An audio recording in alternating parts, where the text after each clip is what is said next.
so আমি যে তোমালোকৰ এসিড ক্ষাৰক আৰু লৱণৰ পেজ নাম্বাৰ 25 ত থকা অনুশীলনী প্ৰশ্ন উত্তৰবোৰ ডিসকাস কৰিম আজি আমাৰ ফাৰ্স্ট প্ৰশ্নটো হৈছে যে কোৱেশ্চন নম্বৰ 1 জলীয় দ্ৰৱত HCl আৰু HNO3 এ কিয় আম্লিক ধৰ্ম দেখুৱায় কিন্তু এলকহল আৰু গ্লুকোজৰ দৰে যৌগই কিয় আম্লিক ধৰ্ম নেদেখুৱায় এটা কথাটো হল HCl মানে কি HCl মানে হৈছে হাইড্ৰক্লোৰিক এসিড আৰু HNO3 মানে কি তোমাৰ নাইট্ৰিক এসিড এটা কি কয় যে হাইড্ৰক্লোৰিক এসিড আৰু নাইট্ৰিক এসিডে কিয় তোমাৰ জলীয় দ্ৰৱত আম্লিক ধৰ্ম দেখুৱায় কিন্তু গ্লুকোজ আৰু তোমাৰ এলকহলে কিয় আম্লিক ধৰ্ম নেদেখুৱায় তাৰ কাৰণটো অতি সহজ হোৱা এসিড সাপোজ আমি কি লৈছো HCl লৈছো ঠিক আছে সাপোজ আমি লৈছো HCl তো কি হয় তোমাৰ যদি একোয়াস হয় এটো এটা এসিড হয় ইয়াৰ নাম কি হাইড্ৰক্লোৰিক এসিডে তোমাৰ কি হ'ব তোমাৰ জলীয় দ্ৰৱত কি হৈ যায় এই হাইড্ৰোজেন আয়ন কি উৎপন্ন কৰে এটা হাইড্ৰোজেন আয়ন উৎপন্ন কৰিব আৰু এটা কি কৰিব কি ক্লোৰাইড আয়ন উৎপন্ন কৰিব ঠিক আছে এই সকলো এসিডে তোমাৰ কি কৰিব এই হাইড্ৰোজেন আয়ন উৎপন্ন কৰে এই হাইড্ৰোজেন আয়ন উৎপন্ন কৰাৰ কাৰণে তোমাৰ কি হৈছে জলীয় দ্ৰৱত নাইট্ৰিক এসিড হোক বা হাইড্ৰক্লোৰিক এসিড হোক ইহঁতে কি হয় তোমাৰ আম্লিক ধৰ্ম দেখুৱায় কিন্তু এলকহল আৰু গ্লুকোজে তোমাৰ কি কৰে এনেকে তোমাৰ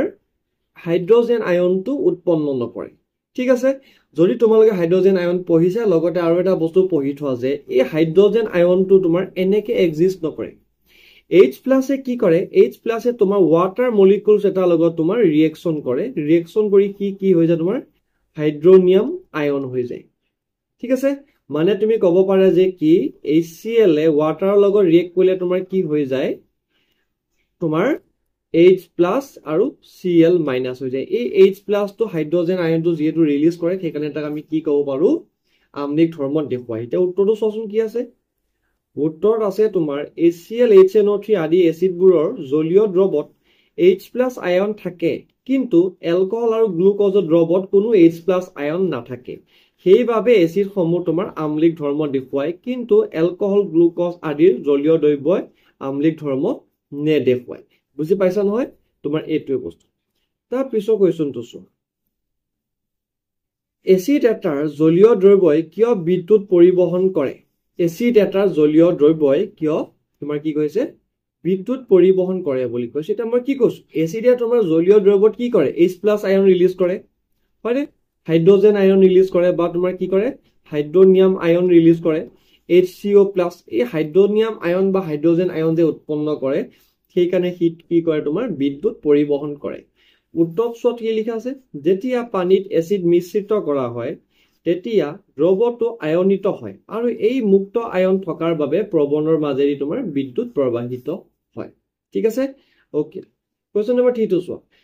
শুকান HCl গেছে কিয় শুকান লিটমাছ কাগজৰ ৰঙৰ পৰিৱৰ্তন নঘটায় এতিয়া চোৱা শুকান HCl গেছে কি কৈছে তোমাৰ শুকান লিটমাছ কাগজ এতিয়া ইয়াত চোৱাচোন তোমাৰ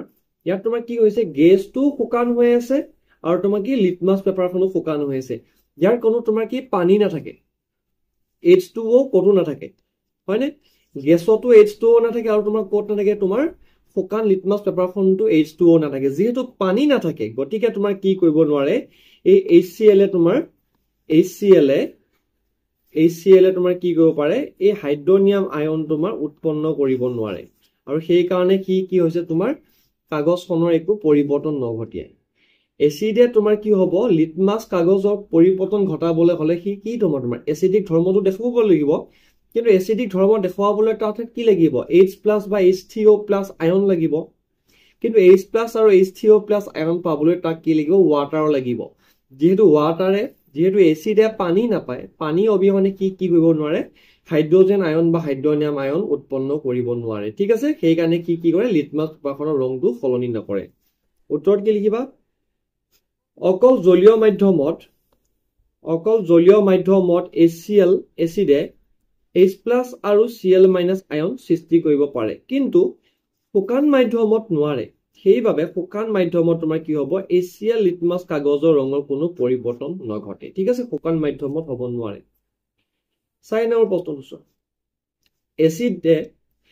এসিড এটা লঘু কৰোতে এসিড পানীত যোগ কৰিবলৈ কোৱা হয় কিন্তু পানী এসিডত কিয় যোগ কৰিবলৈ কোৱা নহয় এটা চোৱা তোমাৰ কি হয় কি কৈছে এচিড এটা লঘু কৰোতে তোমাৰ কি কৈছে এচিড পানীত যোগ কৰে মানে আমাৰ ঠাইত কি থাকে পানী থাকে হয়নে আমাৰ ঠাইত কি থাকে পানী থাকে তাত আমি কি কৰো এচিড ঢালো হয়নে পানীত আমি এচিড ঢালি দিব পাৰো কিন্তু আমাৰ কি কৈছে আমি এচিডত আমি পানী ঢালিব নোৱাৰো ৱাটাৰ ঢালিব নোৱাৰো কিয় নোৱাৰো বিকজ এচিড পানীত ঢালিলেও তোমাৰ কি হ'ব তোমাৰ লাহে লাহে যদি তুমি লৰাই থাকা তেও তোমাৰ কি হ'ব সেইটো এটা তাপবৰ্ধী বিক্ৰিয়া হ'ব তাপ উৎপন্ন হ'ব ঠিক আছে তোমাৰ কি হ'ব পানীত এচিড অলপ ঢালিলেও তাত তোমাৰ তাপ উৎপন্ন হয় কিন্তু যদি তুমি এচিডত পানী ঢালি দিয়া তেতিয়া তাত অধিক তাপ উৎপন্ন হ'ব আৰু যিটো বিকাৰত লোৱা সেই বিকাৰটো তোমাৰ কি হ'ব পাৰে ফুটি যাব পাৰে যেহেতু অধিক তাপ উৎপন্ন হ'ব সেই কাৰণে তোমাৰ কি হয়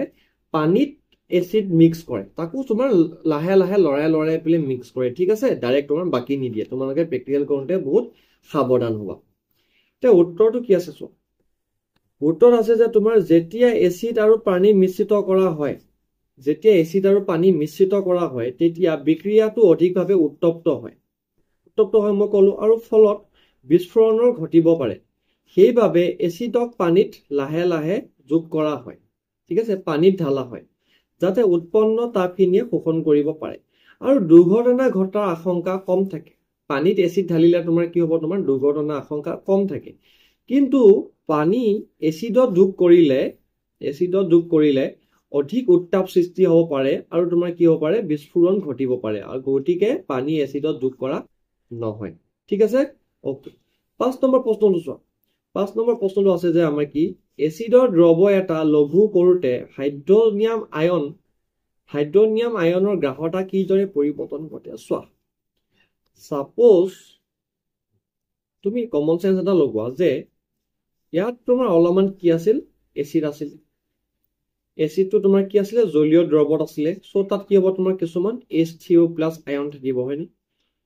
এতিয়া ইয়াত যদি তোমাৰ 1 লিটাৰ সলিউশন আছিল 1 লিটাৰ সলিউশনটো তোমাৰ কি হ'ব সাপোজ ইয়াত 100টা হাইড্ৰনিয়াম আয়ন আছিল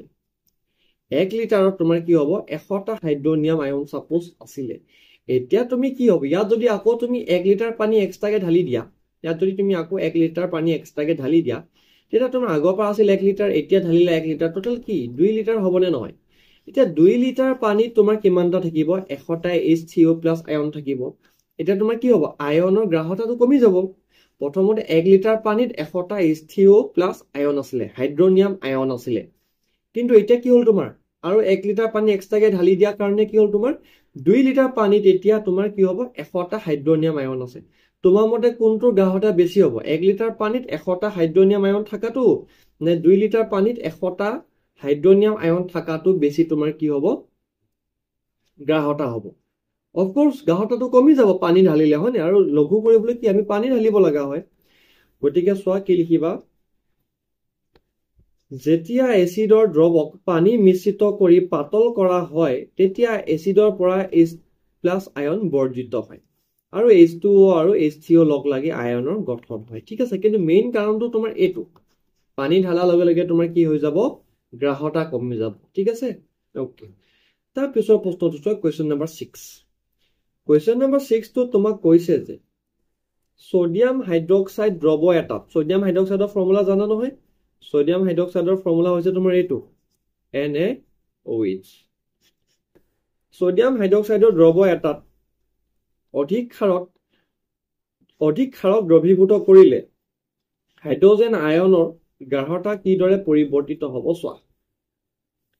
আমাৰ ঠাইত এটা বিকাৰ আছিল হয়নি ঠিক আছে তাত কি কৈছে সোডিয়াম হাইড্ৰক্সাইড দ্ৰৱ এটাত ইয়াত তোমাৰ কি আছিল তোমাৰ সোডিয়াম হাইড্ৰক্সাইড আছিল NaOH আছিল ঠিক আছে অধিক ক্ষাৰক দ্ৰৱীভূত কৰিলে ইয়াত যদি আৰু তুমি আৰু ক্ষাৰক ঢালি দিয়া ইয়াত যদি তুমি আৰু ক্ষাৰক ঢালা তেতিয়া তোমাৰ কি হ'ব ক্ষাৰক মানে কি OH- আয়ন আছে হয়নে বেছি ক্ষাৰক ঢালিলে কি হ'ব OH- আয়ন বেছি আহি যাব OH- আয়ন বেছি হ'ব আৰু ক্ষাৰক ঢালিলে কি হ'ব OH- আয়ন বেছি হ'ব হাইড্ৰক্সাইড আয়ন বেছি হ'ব তো OH- আয়ন বেছি হলে কি হ'ব এটো তোমাৰ তাৰ গ্ৰাহতা ইনক্ৰিজ হ'ব বৃদ্ধি হ'ব সো কি লিখিবা যে যেতিয়া সোডিয়াম হাইড্ৰক্সাইড ক্ষাৰক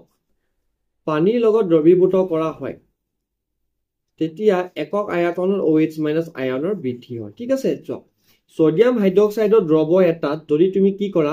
অধিক পৰিমাণে ক্ষাৰক দ্ৰৱীভূত কৰা তেতিয়া কি হ'ব OH মাইনাছ আয়ন মানে হাইড্ৰক্সাইড আয়নৰ কি হ'ব বৃদ্ধি হ'ব ঠিক আছে সো ষ্টুডেন্টস আজিলৈ ইমানে আমি নেক্সট ক্লাছত ইয়াৰ পিছত প্ৰশ্ন উত্তৰবোৰ ডিসকাস কৰিম থ্যাংক ইউ